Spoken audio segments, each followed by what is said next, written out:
I plan to go through some of the things that I've done in where I live to build community. And I'm really passionate about this. I feel like I've been talking about it a lot on YouTube. And I uploaded a video on Sunday where I talked about the performative discourse of people talking about community, but I feel like not doing the in-person actions. And I thought that it would be a great video to make on Earth Day where people are feeling very motivated to like do something.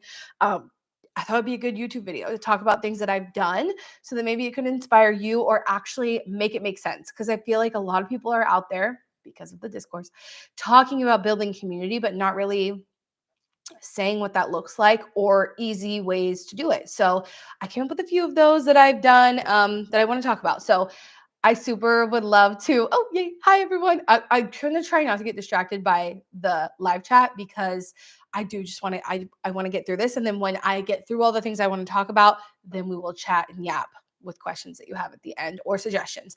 I do want to start by saying that I uploaded a video on Sunday called The Performative Discourse of Community, and you should go watch it if you haven't. But I always find that I like YouTube better than like short form TikToks, Instagram reels and stuff, because I feel like I can say a lot more. Like this is not a topic that could fit into like a 30-second TikTok, right? But I still feel like I didn't say everything I wanted to say in that video. And I just want to say thank you to everyone who commented and added even more context as to why we're losing community. For example, our economic system, the individualism, suburbia, lack of access to transportation, housing, et cetera, et cetera. Like the barriers to entering community cannot be like overstated. So I just want to say that. Okay, let's get into it. So oh my gosh, you know what? I think one of the things that happened is that I signed out of my YouTube channel. So I signed also out of my Google and okay, we're good. We're good. We're good. Okay. So one of the first things I did when I was trying to build community is I set my word of the year in 2023. It was community. And the reason I did that is because again, I've talked about these barriers for myself, but a lot of people I think were relating to this in my video on Sunday. And that is that I am an introvert. I am an introvert. I also have social anxiety. I have generalized anxiety disorder. I also have CPTSD. So those are things I'm diagnosed with. I'm not diagnosed with like agoraphobia, which is like extreme social anxiety. So when I start talking about pushing past my barriers or working through those things, just to be clear, I understand that not everybody can do that. But so I have that. And then I also have a lot of insecurities. I think a lot of us do, and fear of rejection. And so so when I set my word of the year as community, the goal was not to make myself think that like next week I'll have a group of 6 best friends that I met a week ago and now everything's perfect, fine, and dandy. I gave myself a full year for that to be my focus and to really work at it in a way that felt accessible to me and doable. So that's the first thing I would say is always give yourself grace. I wouldn't say just kind of set it as a goal and don't give yourself any timelines, because for me, then I would just never get there. But giving myself a full year to make it my focus made it so much more like approachable to me. Okay.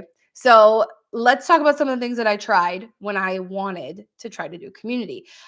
I try not to say very many things are life changing. I try not to use like extreme language about anything. But if there's one thing I do think has changed my life, it is my Buy Nothing group. Okay. And not just in the sense of like getting free things. Like I do think that's amazing. I do think that's valuable. But in the sense of feeling like I know people in my neighborhood and I have a sense of being able to rely on people around me when I need things, or vice versa, when other people need things. Our Buy Nothing group, I don't know if they're all like this, but a lot of them, or at least mine, offers mutual aid when people need like help meeting rent because they lost their job, or if someone needs childcare, or if someone is sick and really needs someone to bring them food. Our Buy Nothing group also incorporates things like that into it, which I feel like is incredible and amazing. And more so than just like getting free stuff, we can give back to our community in a very direct way. And that's why I love Buy Nothing. And if you're not already part of yours, I really, really think like that is the place to start. Oh, my bird clock's going off. Can you hear it? It's kind of quiet. This one's kind of quiet. My 10 a.m. bird is not too loud. Okay. So the way it works is you can go to join, and then you can go, they do have an app now, but that's not perfect first step. I will say that sometimes you have to like be really intentional with meeting people in person, because a lot of, I think since COVID, a lot of what happens in Buy Nothing is people will just put stuff out on your porch and then you don't actually meet each other. But for the first year, when I was working on that year of community, I made it a point to meet as many people face to face as I could, if they were willing. So do that. I have made many friends, have helped many people, and vice versa. So that's step number one. I feel like if you care about the environment, if you care about buying less shit, if you care about giving less money to giant conglomerate corporations, and also building community all at the same time, Buy Nothing Group is where it's at. Okay. So that's step number one.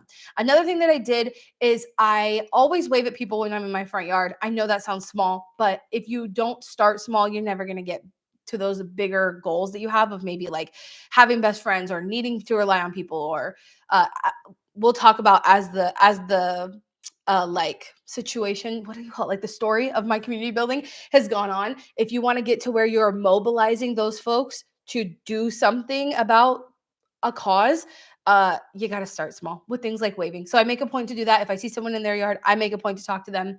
And then what I wrote myself notes. Oh yeah, let me tell the story really quickly of how me and my best neighbor friend became friends. I obviously have been very passionate about my front yard project. If you missed that video, go watch it. I uploaded it last week. I'm uploading, I guess, because I feel very motivated for Earth Month. The videos I'm making are things that I've been thinking about talking about for a long time, but I held off.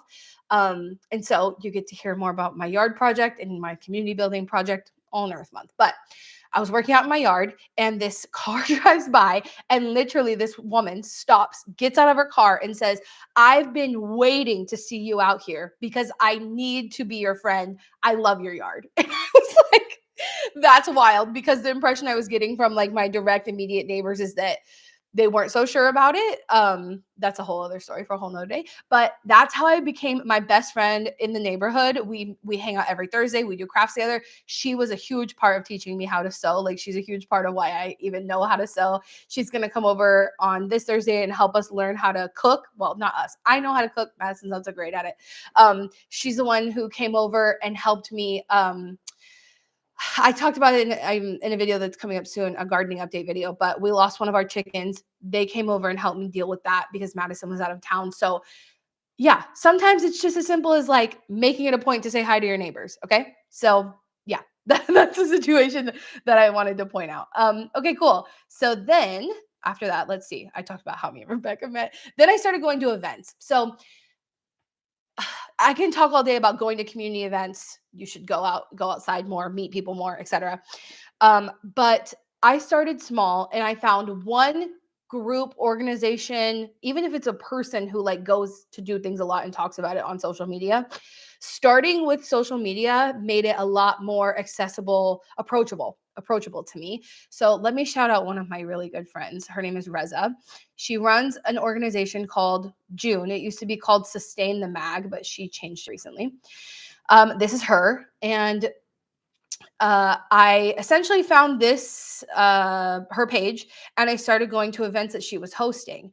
And then once I found her page and found that our values aligned and that I was able to meet her and meet other people through it, I also went out of my way to see who she was following.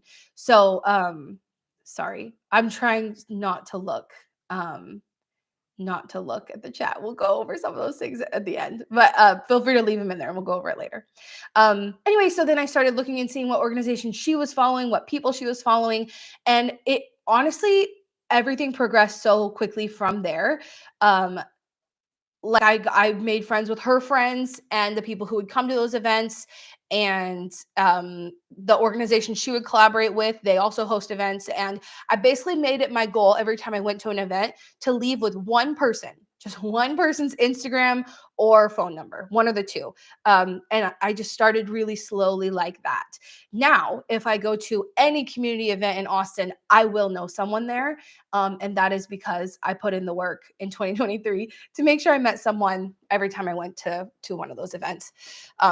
Which is, I think, a different kind of community. There are so many different ways to use this word community, so many different meanings to it.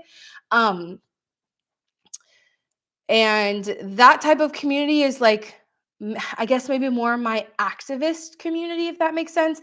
The people who care about causes, the people who go to city council, the people who, yeah, are doing letter campaigns and et cetera, et cetera. That is a community of itself. And when you go to spaces and like, people, that is community, people that you can rely on for those causes. I also learned along this journey that there are different types of community, and my focus on community now is not so much that part of it, but more so in my neighborhood, if that makes sense.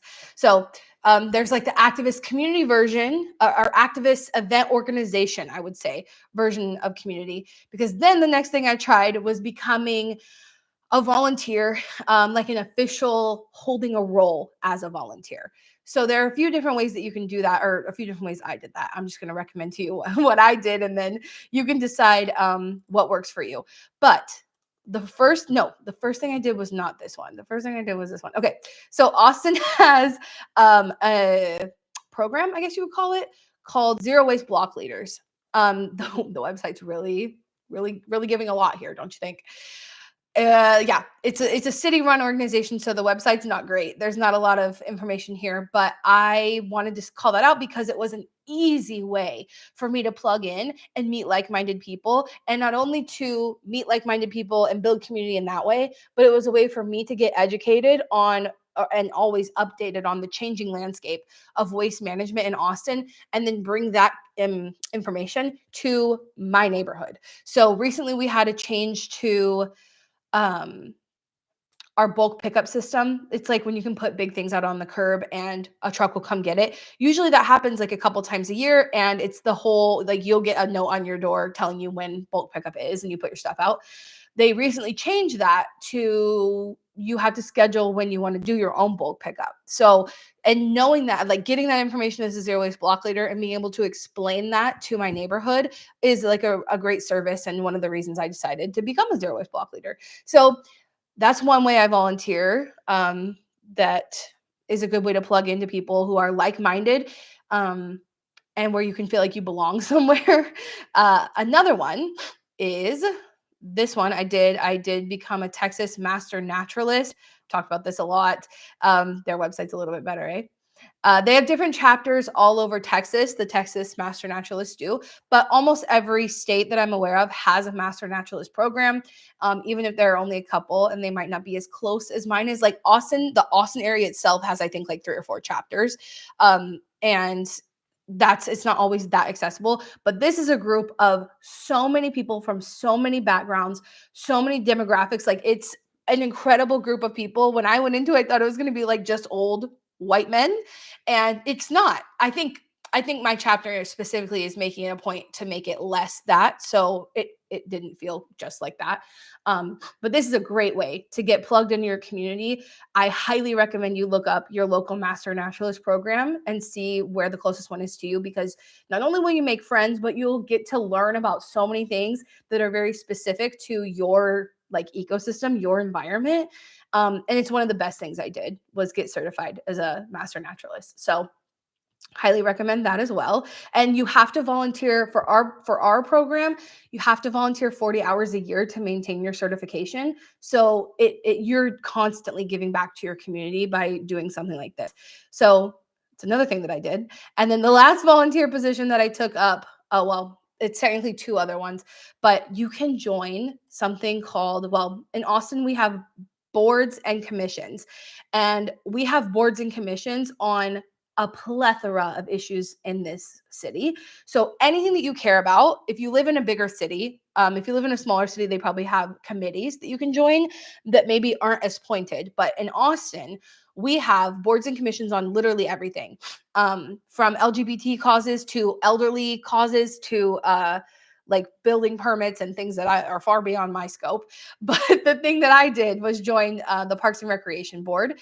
And the reason I did that was because there was a development happening or proposed in Austin, for my favorite park in Austin, and I didn't want it to happen. And I was really frustrated that it was happening. It was moving up and up and up the boards and commissions all the way up to city council. And the people that I spent time with at the park every Saturday literally didn't even know it was happening. And I got so frustrated by the whole situation that I took a position on the board. So Yeah, we inevitably got that development stopped, at least for now, which is really exciting and a huge win. Like, it's one of the biggest wins I think I could tell you that I achieved through this community building, was putting a stop to the Zilker vision plan. But um, yeah, it's a great way to give back. It's a great way to be a part of your community, know what's going on at a local level where things are actually changing that will literally impact your daily life. I'm also on the Joint Sustainability Committee. You can only be on our sustainability committee in Austin if you're already on another board. And so, since I'm part of the Parks Board, I am able to be on the Joint Sustainability Committee, which is inevitably what I really wanted to be on, but it takes everyone. So, I essentially hold these positions so that I get a say in what happens where I live. And that's the most direct way I think that I yeah, impact my community in a volunteer way. So even just in these last few minutes, we've covered some ways to get involved in your neighborhood, some ways to get involved with organizations and activism, and some ways to get involved in local politics. All of those things to me are about community. And I think that's actually one of the things that, for better or for worse, I took away from my year of community, is that um there are so many different ways to do it, and you have to find what works for you, what fits for you, and what fuels you to keep going. I think it's kind of like that in everything that you give your time to. If you're not in love with it and you don't see the results and you don't feel fulfilled by it, it's really hard to keep going. And so I do love my board positions. I do feel they are purposeful and meaningful. I've stepped away a little bit from like the community organization stuff, because I've taken on such a big role in my neighborhood. So that's what I want to talk about now. So after all of those things, I started doing some work with my neighborhood. Um, we have a neighborhood association in my neighborhood, and for the majority of its lifetime, it was run by just older folks. And they obviously have a little bit different views and beliefs about what should happen in our neighborhood, and that's fair and fine. And yeah, we'll get to the balance of respecting everybody's opinions. But yeah, there was kind of before the old board left, I was helping them with different stuff. So I became a member of the contact team for our neighborhood, which basically means I would listen in on city council meetings. And if anything was happening that directly impacted our neighborhood, I would bring it back to the neighborhood. I also was part of the newsletter distribution team. I would create like links and QR codes to help people get access to like our meetings or the things that we were doing. And then one day, um, there was a big fight on one of our neighborhood meetings because some of the board members were attacking and harassing some of the most vulnerable members of our community. And I called them out for it, to be blunt, and they didn't like that. And then the next newsletter that came out, they said they were all stepping down. Um, and that the board would be dissolving if someone didn't take it on. And so, yeah, I rallied some of my neighbors, which again only could happen if I had already put in the work of getting to know these people, of building community before it came to me asking them to do something. But yeah, so I rallied some of our neighbors and we took over the board. So that's been my current like big I don't know what you call it, like big push of community this year, is trying to lead the board and also trying to uh like kind of repair the relationships that existed prior to me, because the engagement is really low in the neighborhood. And my big goal right now is trying to find ways to engage people, to make them care, and to start from scratch, basically, with all the things that we're talking about in very small ways. So, a few of the ways I've done that, because we have 0 third spaces in our neighborhood. Third spaces are places that are not your work, not your home, but third place that you can go and be with your community. I live in a historically Black and brown part of Austin, because it's a long story, but essentially that's where I live. And yeah, this community was historically underserved, and I refuse to let that continue.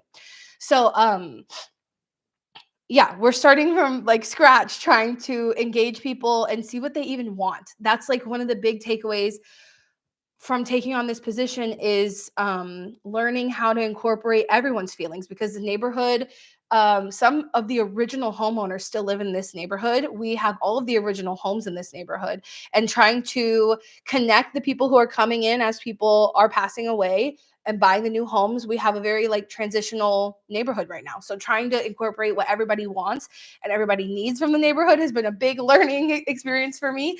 But some of the things that I have been doing to like start the process, I've been sharing over on my Instagram. So if you don't follow me over there, you definitely should, as we know.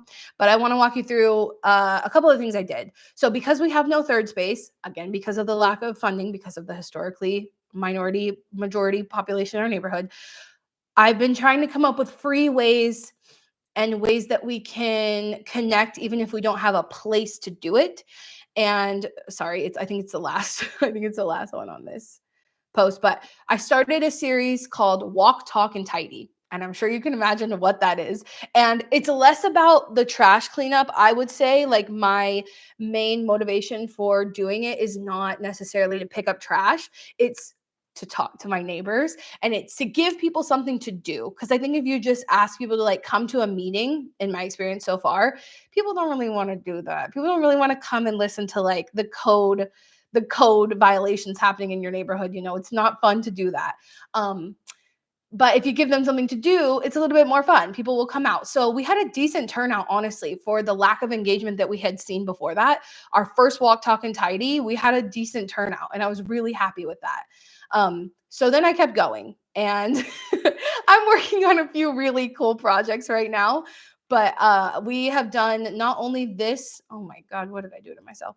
This is not the only Walk, Talk, and Tidy we did. We've done a couple other ones, but I don't think I have as good of pictures of them. But we also then I hosted something I called a slice of community, which this was not for the whole neighborhood, okay? There are some events that I invite the whole neighborhood to, and there are some events that like only the neighbors that like I know would be okay being in an interracial lesbian couple's home. We only invite those people to the hangouts at the house, right?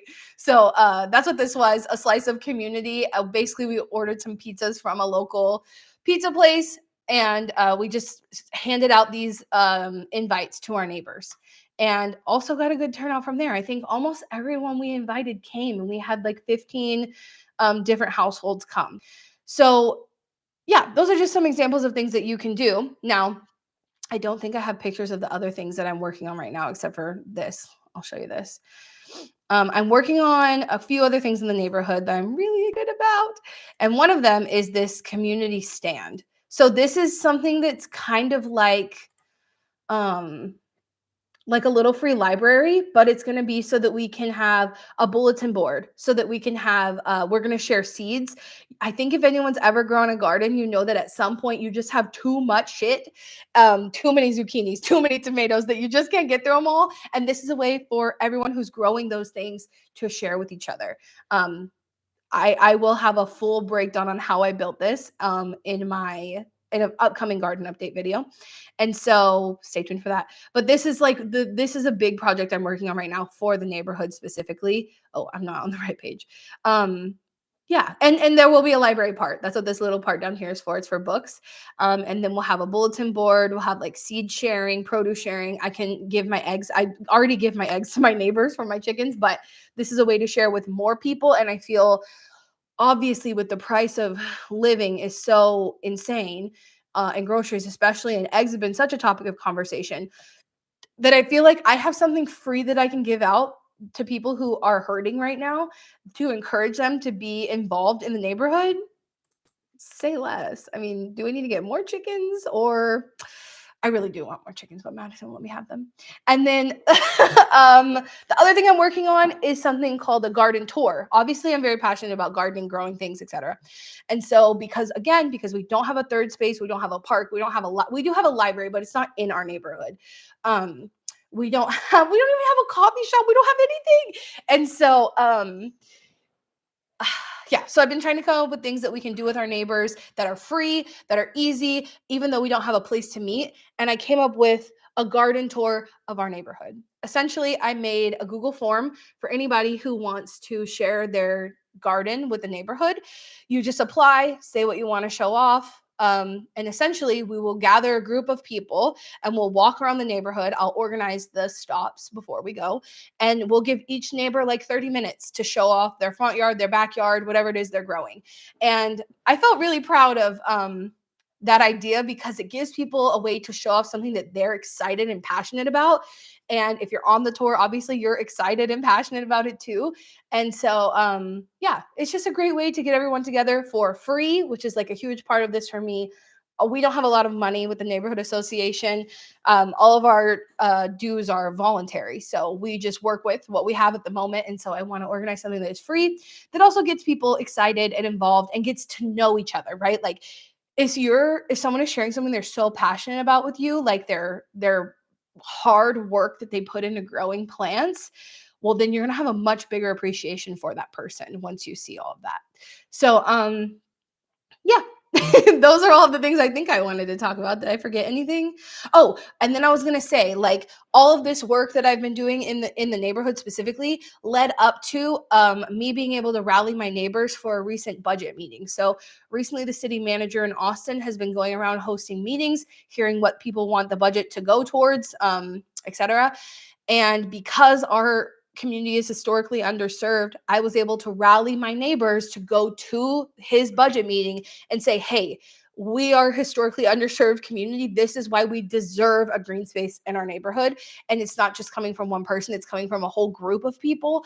And I could only do that because of the work I put in before the thing came up that we needed help advocating for.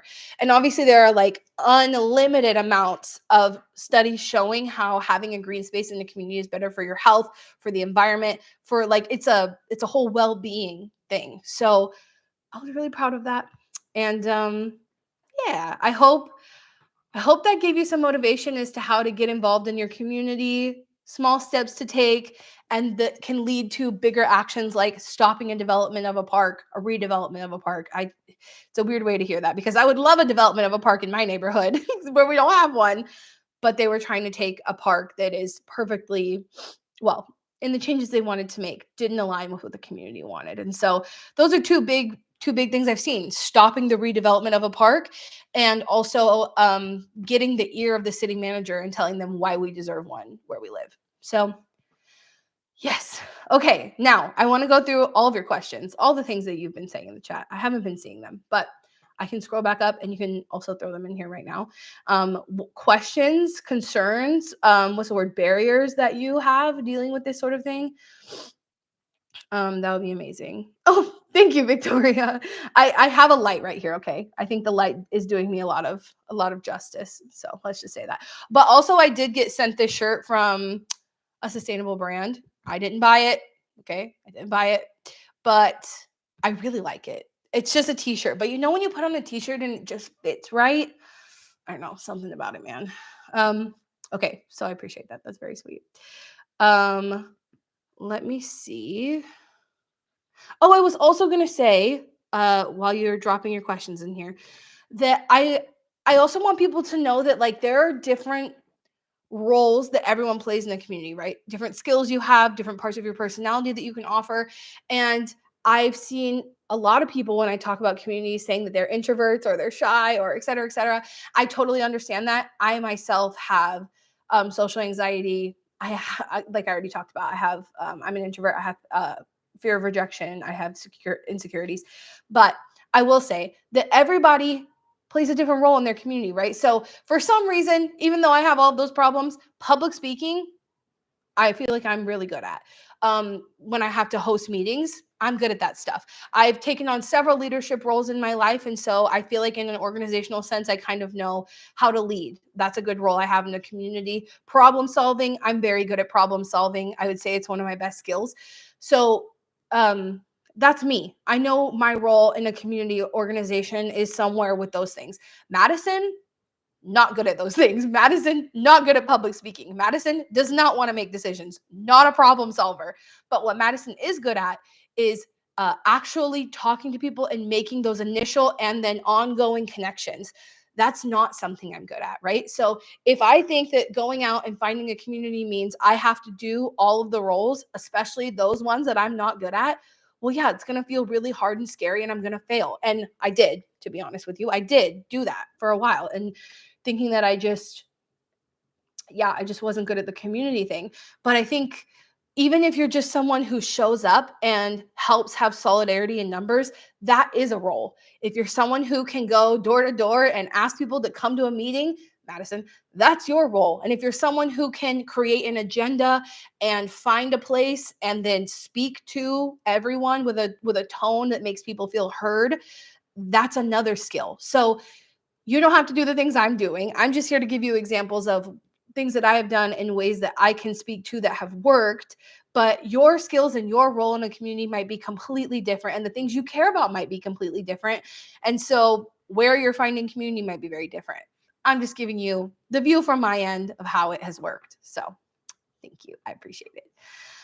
Um, thanks, Mel, about my chicken. Yeah, I explained more about that in an upcoming video, in my gardening video. I need to do a long overdue update about my backyard garden, so it's coming. I'm working on it.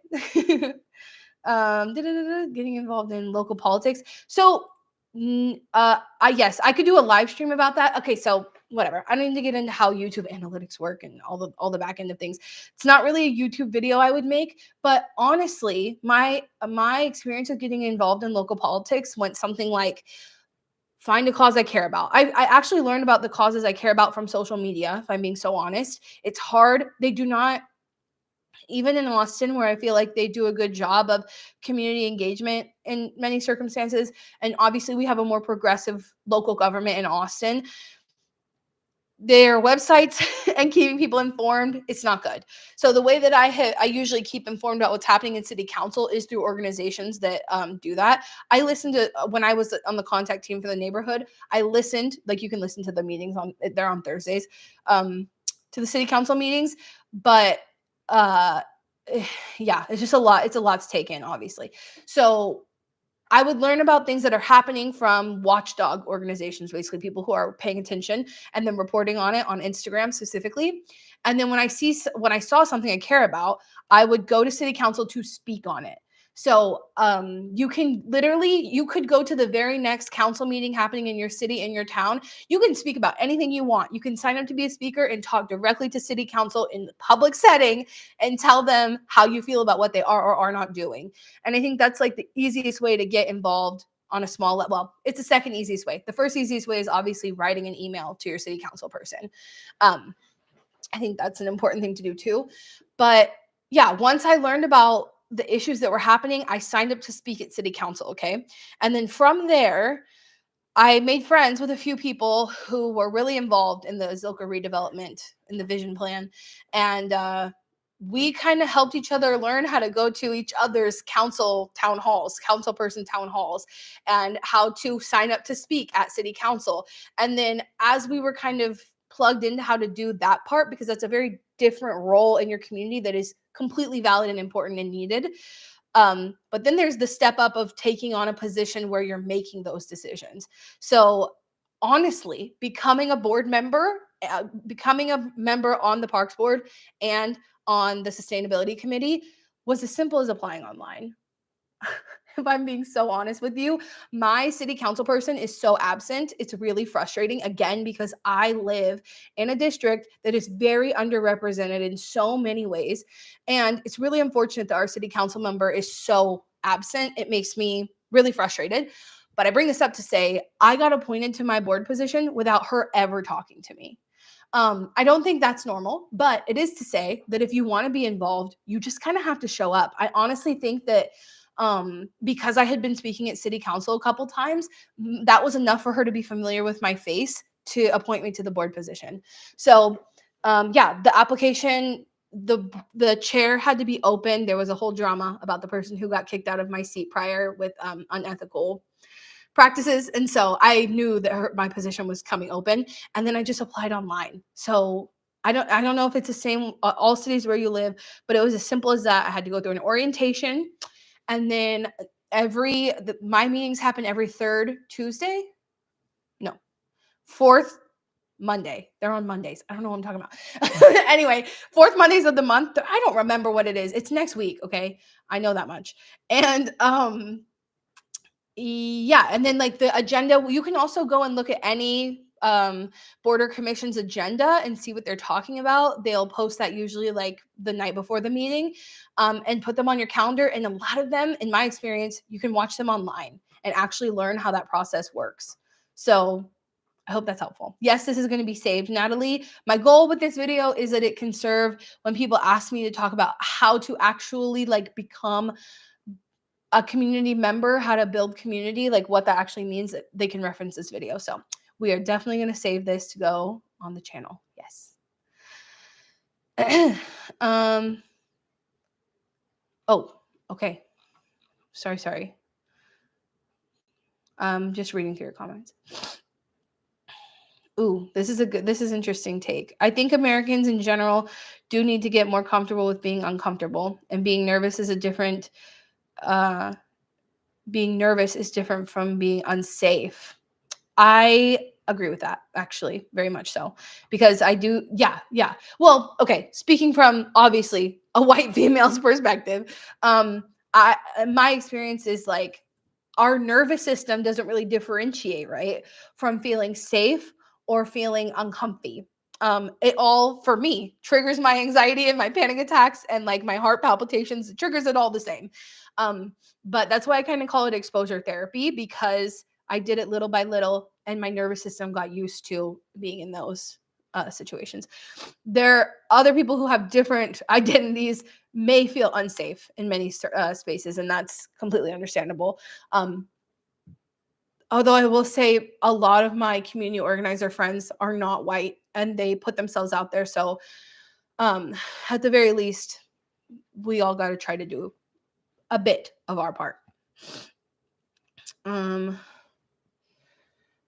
Yeah, this is what's so interesting. So Lindy says, my next door neighbor has been passive aggressive with me simply because my dogs bark occasionally.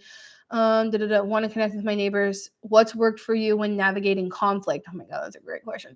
Okay, so my yard has been a bit of a point of contention. Sometimes overtly, sometimes not so much. But I found that as time goes on, because I have relationships with them outside of them just seeing my yard and being frustrated by it every day, as I've gotten to know them, intentionally gone out of my way to get to know them, my yard matters less and less. So in this circumstance, I'm going to try to be as least identifiable as I can. But one of my closest neighbors is a preacher. And Mr. Preacher Man does not hold back on like inviting us to church, asking us where we go to church, telling us God loves us. Like he's always in our face about it. And that's not part of my identity. And there's nothing wrong with him doing that. Well, okay, I digress. But then he also has made comments to me, like I went over to talk to him about the recent board election, and he was like, yeah, he said something like, we don't need riffraff like you in this neighborhood, to which I was like, what do you mean by that? And he started saying something about throwing loud parties, which I don't do. Like maybe once I did, like over a year ago now. But anyway, so he's made those comments. There's the religious stuff. He also has referred to my yard as a rainforest, asked me how tall it's gonna get. Like our relationship has been a bit contentious. But recently, when I started working on the community stand, he also seemed a little bit nervous about it.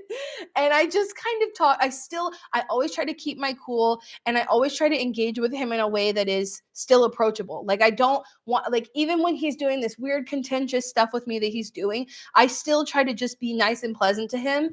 And honestly, over time, that he's gotten to know me, that I'm not a combative person, that I'm not someone who like is trying to make you mad, right? I'm just existing here in my space and not bothering yours. I think it's just a little bit of still trying to keep like what is the word? There's a word for it when you're like nice to people, you're coexisting. What is the word? I forget the word right now because I'm live and I'm nervous, but yeah, I think like not expecting anybody to like change their minds very quickly and still being pleasant. Damn, I wish I could remember the word. Can someone tell me what that word is when you have to be like nice to someone in person, but yeah, keep the peace is a good phrase. Civil, that is a word. That is one of the words I was thinking about. Amicable, those are all great words. Yes. Yeah, I think just staying with that tone. And listen, I don't know your situation. I don't know that it's going to work for that, but like for the neighbors on the other side of me, I do the same thing. I just try to like talk to them like normal. And also like to be upset about someone's dog is so silly. You know what I mean? Like dogs live outside. Like, are you gonna, what's next? You're gonna be mad at the birds chirping? Like, it's just kind of life. I'm sure if there was a dog barking next to my door or next to my bedroom every morning, I would be annoyed too. But yeah, I think just letting them know you're not doing it maliciously, like you understand their concerns and you're still down to be neighborly. In my experience, that's worked for me. Cordial. That is the word I was looking for. Sophie. Yes. Thank you so much. Claire says, I love talking to people, but no public speaking for me. Yeah, I get that. I feel like I'm literally the opposite. It's like a very strange thing to me. Like I actually feel I'm really good at public speaking. I was an outreach specialist in college, and so I feel like I built that skill of being of talking to people, public speaking. But like I still have like I guess whenever there's the exchange, right? I think it's the being scared I'm not going to know what to say next, or how to react in a way that like is what they want that scares me so much. Whereas when I'm public speaking, I don't have to have all of that. I don't know. I don't know if that's good or not, but I think that's why I'm kind of like that.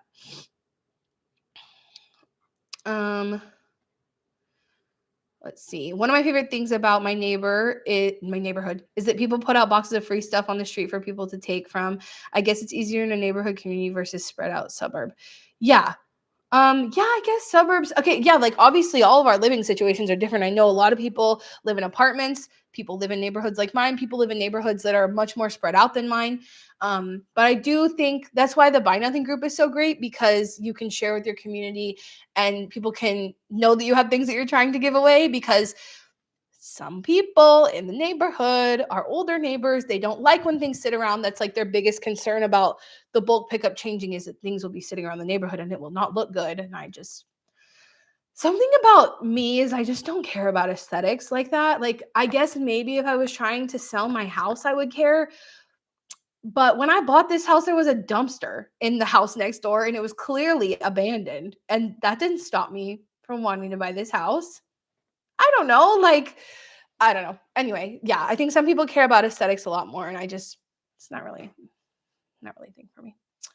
I'm loving this live, Shelby. You're doing really well. Thank you so much. I get so nervous for these things to be so honest because, like I said, like I just explained to you, like the fear. I can record a YouTube video all day because I don't have to worry about like responding. But like this, we're doing exposure therapy. You're doing exposure therapy with me, where I'm learning how to respond to things that you're saying. Oh, okay. I'm scrolling up. Let's see. I want to be more involved in my city, but I feel like my neighborhood doesn't organize anything. And for someone with social anxiety, starting a whole group or event seems impossible. I get that, Jesse. I mean, to be honest with you, like this is very much how I felt. Like in my neighborhood specifically, there's always been a lot of stuff happening at the city level, but in our neighborhood, we didn't have anything happening here that I could just like get involved in other than like the neighborhood meetings and those literally like Madison and I, the board, and then like one other couple is who would show up to our neighborhood meetings on a weekly or a monthly basis. And so those meetings were often just about like policing our neighbors. The meetings used to be mainly about policing our neighbors. And that is not, that is not like a way for me to get involved. I don't want to be involved in that. Right. So I do think maybe focusing on a um, smaller scale, like on your, even just on your, like wherever you live, like your next 4 immediate neighbors, maybe just focus there. And maybe, so something else I'm doing, I actually forgot to say this. I'm doing this. It's actually this weekend. Oh my God. I'm hosting 2 events on Saturday. Oh my God. I should tell you guys about this. I'm hosting 2 events on Saturday. One of them you can come to if you live in Austin. Let me pull it up for you. And then I'll tell you about the other one. It's for my neighborhood and a lot more applicable to what we were just talking about. This one, I'm hosting a Mend in Public event. It's Saturday is Mend in Public Day, which is just meant to yeah, bring the practice of mending to the forefront and make it more popular and something people do more. It's definitely something we should do. And also, Austin is having its first ever climate week. So my friend Reza, I was talking about her earlier, is hosting it with the city of Austin, and I'm hosting one of the events. So it's this one. It's because the first day of ATX Climate Week is the same day as Mend in Public. So if you want to come to that, you can. There's a link on this post on Instagram that you can go and sign up. So, but the reason I was bringing this up, sorry, I'm so sorry, Jesse, is I'm also on that same day, like a crazy person, hosting a pop-up coffee shop at my house for my neighbors. So literally all I did for that is I put a sign in my yard and I bought this. I actually just moved it right before I started this video. It was sitting right here, but I thrifted this coffee urn. It's so old. It doesn't have any buttons and it doesn't have, yeah, it's just like really old coffee urn I bought for $5 at the thrift store. And I'm going to put coffee in it. And then like anyone who wants to just come over and chat, it's something that like people can engage in. It's an easy way for them to engage. It's an easy lift on my end. And yeah, it's like something small, approachable, easy. That I'm going to try. Not that that is an example for everyone, but like if you're feeling overwhelmed by there's nothing happening already and I don't feel like I can organize everything on my own, I think also just having one other person to help you is really helpful. It can't be understated that a lot of my social anxiety is like really aided by having Madison with me most of the time. She's just much better at that kind of thing than me. So finding, maybe even if you just find one friend, even if they don't live in your neighborhood or whatever it is, just to be there is really helpful. I think that's also what empowered me through this whole process is like I have Madison and then I made that one neighbor friend that I was talking about. And then together, the three of us have just really taken off. So yeah, I hope that helps. I hope that helps. Oh, thank you so much. Is it Rhea? Whoever designed the flyer for Mending If It Has Taste. It was me. But there are a lot of really good templates on Canva. And so I used one. So Madison just got home and she is bumping. I don't know if y'all could hear her music. Actually, you know what? Since Madison's back, I think I'm going to go. She's going to come through that door any minute. But thank you so much for being here. Let's keep this conversation going in the comments of this live since I am going to upload it. And I'll respond to any of your comments over there as well. It doesn't have to be just about this, but in the video itself. She's looking at me like, oh, I should be quiet. Okay, I'm gonna let you go. Thank you so much for being here. Happy Earth Day! And remember, until next time, you can undo all the good that the world needs.